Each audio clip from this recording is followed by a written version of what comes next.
Oui, bonjour. Je m'appelle Denis Brusseau. Je suis auprès de l'école Georges Méliès à Orly. Je suis intervenant sur les questions de narration et d'écriture. J'accompagne les élèves dans leurs projets. Le but n'est pas encore de leur apprendre à devenir des scénaristes à proprement parler, mais de comprendre comment l'écriture, et au-delà de l'écriture, la question du mot, l'emploi du mot, est fondamentale pour poser les jalons de la pensée qui va amener à l'utilisation des outils. C'est éviter que les outils et les automatismes artistiques qui sont les leurs prennent le pas sur la pensée, toujours mettre le mot en amont du processus. Et ça, c'est quelque chose qui évidemment est assez nouveau pour eux, puisque c'est pas une école d'écriture, c'est pas une école de cinéma, c'est une école qui vise un artisanat spécifique. Et donc l'idée, c'est quand même de les aider à resituer cet artisanat à l'intérieur d'un processus de pensée où le mot est prédominant. Pour moi, il m'évoque tout, dans le sens où je ne conçois pas de rapport à la création qui ne soit pas artisanal.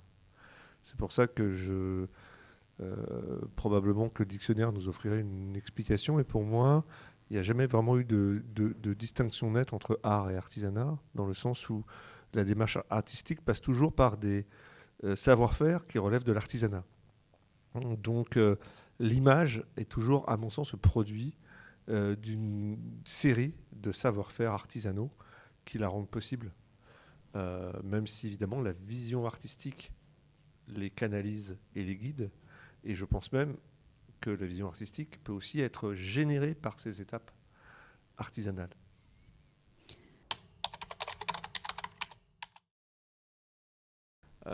L'exocréativité, c'est le terme que je propose pour tenter de pointer du doigt notre rapport à l'intelligence artificielle. C'est-à-dire que l'intelligence artificielle s'intègre effectivement dans un processus créatif, a priori comme avec n'importe quel outil ou n'importe quel artisanat, et on nous présente beaucoup l'IA comme un artisanat. Apprendre à faire du prompt, apprendre à utiliser l'IA, un peu comme on apprendrait à tisser ou à fabriquer une chaise. Sauf que, évidemment, la différence, c'est que la chaise ne se met pas à se fabriquer toute seule sous nos yeux. Et donc, dans l'artisanat réel, il n'y a pas de moment où on perd l'input qui nous est propre sur la création. Il n'y a pas un moment où nous perdons la conscience des étapes intermédiaires qui nous mènent au résultat. Là où l'IA, puisqu'elle est extérieure à nous, elle est un processus qui n'est pas humain et qui n'est pas directement intégré à notre système neuronal. Ça reste une forme de pensée, je pense que c'est une pensée. C'est une pensée qui n'est pas humaine, mais c'est une forme de pensée. Cette pensée, et nous étant extérieurs, nous assujettit à des étapes que nous ne comprenons pas et dont nous ne pouvons pas faire le diagnostic de manière rétro-ingénierée. Et même les créateurs de l'IA aujourd'hui ne sont pas en mesure de retracer l'intégralité du processus de fabrication du résultat produit par l'IA. Donc, c'est là où je parle d'exocréativité. C'est une créativité qui est le produit d'une externalisation sur laquelle nous n'avons que peu d'emprise en réalité, même s'il y a une série de processus à l'intérieur de l'IA ou à l'intérieur de notre inconscient qui nous donnent l'illusion d'une connexion, d'une non-interruption. Mais en réalité, cette interruption est réelle, à mon avis, et c'est là que se situe le gros problème.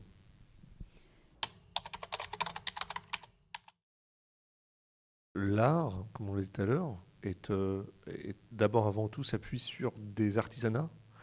Les artisanats sont des savoir-faire, et ces savoir-faire ont leur propre temporalité. Et cette temporalité sont souvent rattachées à des étapes considérées comme ennuyeuses, laborieuses, répétitives, dont on nous vante la possibilité de se débarrasser en les confiant à la machine.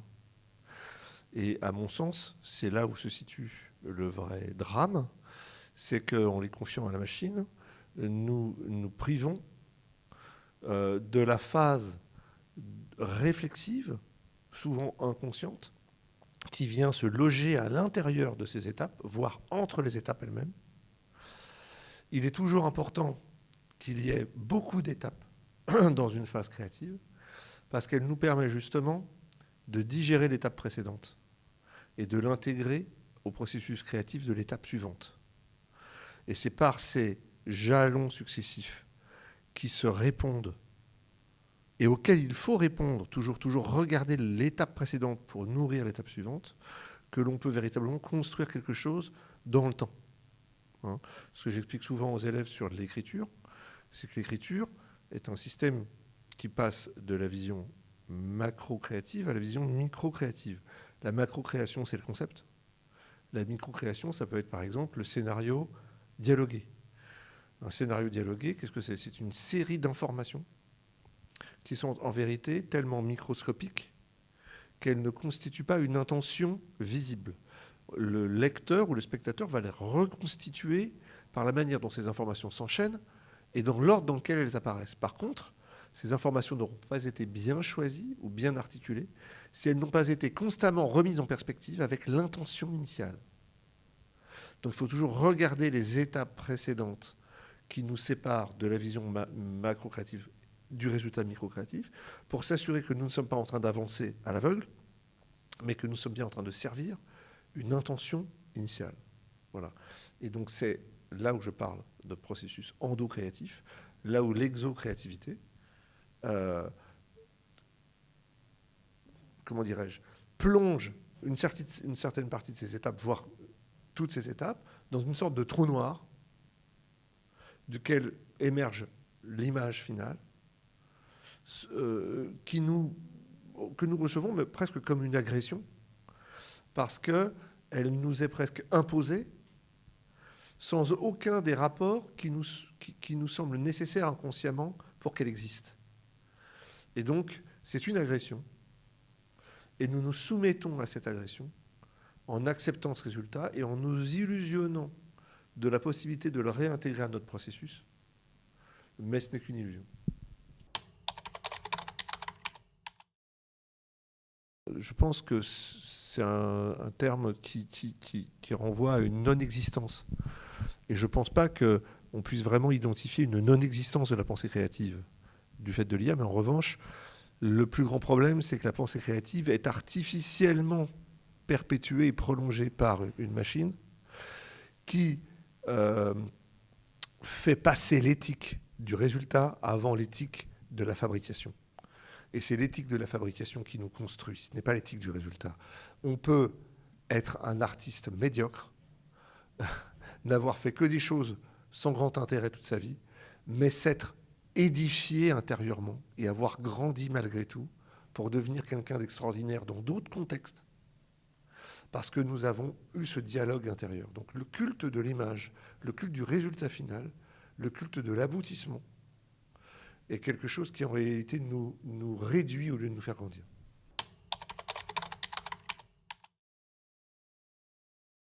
Mon premier réflexe, ce serait de dire aux étudiants de ne pas utiliser l'IA, parce qu'ils sont des étudiants, et que la dernière chose dont ils ont besoin, c'est de briser ce processus intérieur avant même qu'ils aient atteint leur maturité d'apprentissage.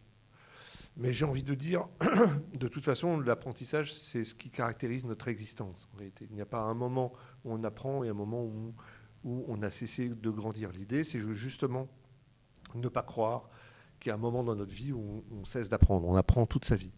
Donc, je pense que c'est difficile aujourd'hui d'encourager les étudiants à utiliser l'IA, même quand je propose une autre forme d'éthique d'interaction avec la machine, en me basant sur certains travaux de philosophes et d'ingénieurs qui parlent de l'I+, c'est-à-dire d'un autre rapport à la technologie,